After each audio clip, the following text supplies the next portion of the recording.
Mi nombre es José Gabriel Jaimes Fernández. Voy a presentar la parte de la fase 2. Esta fase 2 es la sistematización de la información, los métodos de análisis de la información y los resultados parciales de esta investigación.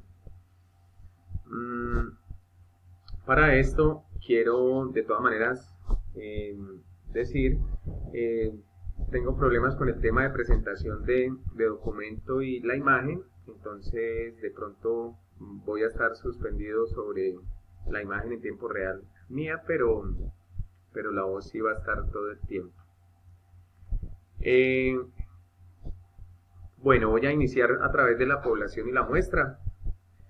De la población y muestra, quiero hablar acerca de las personas que hacen parte de esta población.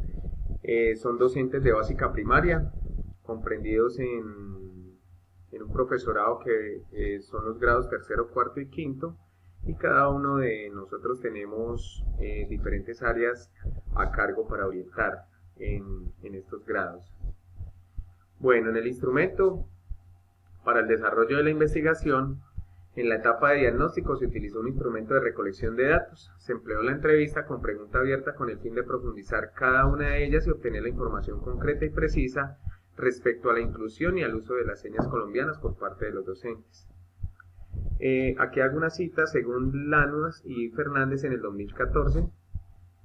Argumentan que la entrevista es un método empírico de un estudio la cual se presenta en la comunicación interpersonal entre los participantes y el investigador. Todo esto con el fin de obtener respuestas verbales e interrogantes que se están planteando sobre un problema de investigación. La entrevista muestra las ventajas inicialmente cuando el investigador le puede hablar sobre el propósito de estudio y cada uno de los detalles para obtener las respuestas objetivas que apuntan al objetivo de investigación, logrando así el desarrollo óptimo de la entrevista. En este caso particular, obtener la información necesaria para realizar un diagnóstico que apoye el diseño de la estrategia metodológica mediada con TIC. A continuación, voy a presentar el formato de la entrevista. Bueno, este formato lo comprenden 15 preguntas. Estas preguntas las voy a leer rápidamente. La primera es: ¿qué tiempo de experiencia tiene como docente de básica primaria en la institución educativa? Dentro de su quehacer docente, ¿qué experiencias ha tenido con estudiantes con necesidades educativas especiales? En la institución educativa donde usted labora, ¿qué procesos de inclusión educativa se llevan a cabo con estudiantes que presentan discapacidad auditiva? ¿Qué conocimientos tiene el término LSC? ¿Cómo cree que una persona con discapacidad auditiva adquiere el conocimiento? ¿Qué acercamientos ha tenido con la lengua de señas colombiana? ¿Qué sugerencias daría a la estructura curricular de la institución educativa para fortalecer la comunicación en estudiantes con discapacidad auditiva? ¿Qué ventajas tiene apropiarse de la lengua de señas colombianas para su ejercicio docente? En caso de tener un estudiante con discapacidad auditiva en su aula regular, ¿qué estrategias de comunicación utilizaría? ¿Cómo considera que es el aprendizaje en estudiantes con discapacidad auditiva desde el área que usted maneja? ¿Cómo cree que sea el proceso de socialización entre un estudiante con discapacidad auditiva y sus compañeros oyentes? ¿Qué tan pertinente cree usted que es admitir estudiantes con limitaciones auditivas en la institución educativa? ¿Qué relevancia toman las TIC frente a los procesos de enseñanza, aprendizaje con estudiantes con discapacidad auditiva? ¿Qué herramientas tecnológicas de la institución educativa tendría usted en cuenta para llevar a cabo esos procesos? ¿Cuál sería el aporte desde su área específica a los procesos académicos de estudiantes con discapacidad auditiva? La presente entrevista, construida bajo la técnica de semiestructurada, tiene como finalidad recoger todas las creencias, percepciones y conocimientos de 5 docentes acerca de los procesos de inclusión en el aula durante el proceso profesional en los últimos 20 años. La entrevista está comprendida en 15 preguntas abiertas. 10 de estas preguntas son de conocimiento, 3 preguntas acerca de la percepción y una pregunta sobre las opiniones relacionadas con la experiencia docente en el campo de la inclusión. Para el ejercicio se hizo una validación del instrumento y arrojó el siguiente concepto. La estructura de las preguntas es correcta en su dimensión y estructura, no presentan respuestas animadas y mantienen de manera adecuada la coherencia con la finalidad que se persigue. Asimismo, el instrumento presentado mantiene la técnica de semiestructurada a partir de los 3 apartados. Se recomienda ampliar un poco más el apartado sobre las opiniones. ya que se podrá obtener información con la cual contrastar la información que se pueda levantar con los otros 10 preguntas sobre conocimiento. Se considera, por tanto, el instrumento presentado que resulta aceptable para la finalidad perseguida y a tratarse de un instrumento de carácter cualitativo, su valor está un poco más en la intencionalidad de las preguntas que en la estructura factorial que se pueda desprender del instrumento. Para esto se hizo un plan de trabajo. Este plan de trabajo se desarrolló con los 5 docentes.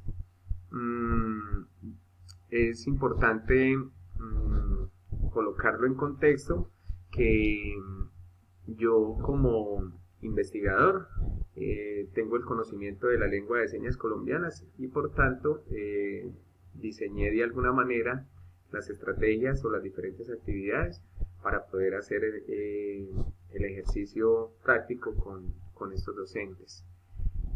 Acá estoy presentando de alguna manera cómo quedó la estructura. Tenemos un presupuesto. Para este análisis de los resultados de la presente investigación se encuentran organizados en función de 3 objetivos específicos planteados, que consisten en reconocer el nivel de habilidades y destrezas de los docentes de básica primaria en lengua inicial de señas colombianas.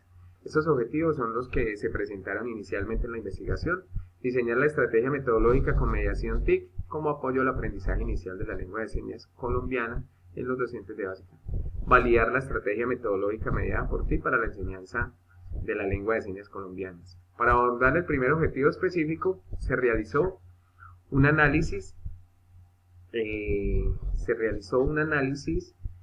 de contenido haciendo uso de una plantilla manual elaborada para este fin, teniendo en cuenta el enfoque cualitativo. Se empleó el análisis de contenido con el fin de conocer los argumentos y cada una de las respuestas de los profesores.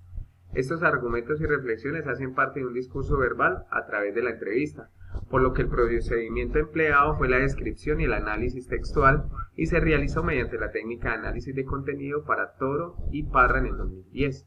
El análisis de contenido consiste básicamente en la descomposición, fragmentación del texto en unidades constituidas por su posterior codificación según el sistema de categorías generalmente preestablecido. Para realizar el análisis de contenido se partió de la identificación del tipo de análisis, el cual corresponde a un análisis de contenido de tipo clasificatorio que consiste en la realización de un análisis de las respuestas a preguntas abiertas de una entrevista. Aquí Bardin en el 2012 en la página 45, con este tipo de análisis se buscó examinar todas las respuestas a las 15 preguntas. Se realizó la descomposición del discurso que dio como resultado la conformación de las categorías por la descomposición del texto. Se localizaron los núcleos de sentido en cada una de las preguntas. La clasificación de estas unidades de registro fueron obtenidas de las unidades de contexto, las cuales fueron pequeños párrafos pequeños, por lo que facilitó la clasificación de los criterios o dimensiones para la elaboración de las plantillas de análisis. Aquí tenemos una plantilla de análisis de cada una de las preguntas, más o menos las categorías de contenido, el total de las respuestas y el porcentaje de coincidencia. Tenemos porcentajes de coincidencia más o menos sobre el 60%, hay unas del 40% y otras del 20%. Pero básicamente en términos generales, por ejemplo en la capacitación constante, los maestros en un 80% coinciden en que se deben de seguir haciendo cualificaciones a los maestros y para poder hacer un proceso de inclusión un poco más asertivo. Además de esto, nos piden que los estudiantes con discapacidad auditiva, para poder aumentar los conocimientos del profesorado, dice que es bueno incluir a todas estas personas que hacen parte de esta población minoritaria, que en un 100% si somos capacitados podemos hacer una atención un poco más asertiva sobre todos los procesos de enseñanza-aprendizaje. Como podemos ver, acá estoy dando la presentación de este porcentaje de coincidencia sobre las respuestas de los maestros. Aquí tengo una tabulación y un análisis de los resultados. De la misma manera, se está sistematizando a través de gráficas cada una de las preguntas. Dice que los resultados observados en la anterior figura indican que el porcentaje en tiempo en rango de 15 a 20 años de experiencia de trabajo con niños de básica primaria en un 100%. También nos muestra que los resultados indican que el porcentaje de experiencia que han tenido las profesoras con estudiantes con necesidades educativas especiales predominan los niños con diagnóstico como síndrome de Down y la población con autismo. Los resultados observados en la anterior figura indican que el porcentaje de procesos de inclusión realizados por los maestros es un 40% en comparación con el aula de apoyo, que los atienden o hacen remisiones por parte médica en un 60%. Como podemos ver, se hace la tabulación de cada una de estas preguntas. Por ejemplo, en el conocimiento de la lengua de señas, tenemos un 60% que no tenemos conocimiento, pero en un 40% de los maestros tenemos algo en la parte básica de conocimiento sobre lengua de señas. Como podemos ver, cada una de las figuras nos está dando una especificación de coincidencia o de cómo se dieron en los resultados obtenidos de esta entrevista. A grandes rasgos podemos hablar un poco acerca de este ejercicio de la entrevista, lo cual permitió que se manejara un poquito más el diálogo con los maestros, y lo cual permitió que se tuviera un poco más de acercamiento frente a todos estos procesos de inclusión que se llevan al interior del plantel. Vamos a seguir generando de alguna manera esta sistematización de toda esta información. Se ha estado organizando y se ha estado haciendo el trabajo correspondiente para que de alguna manera esté bien presentado y esté bien organizado. Muchas gracias.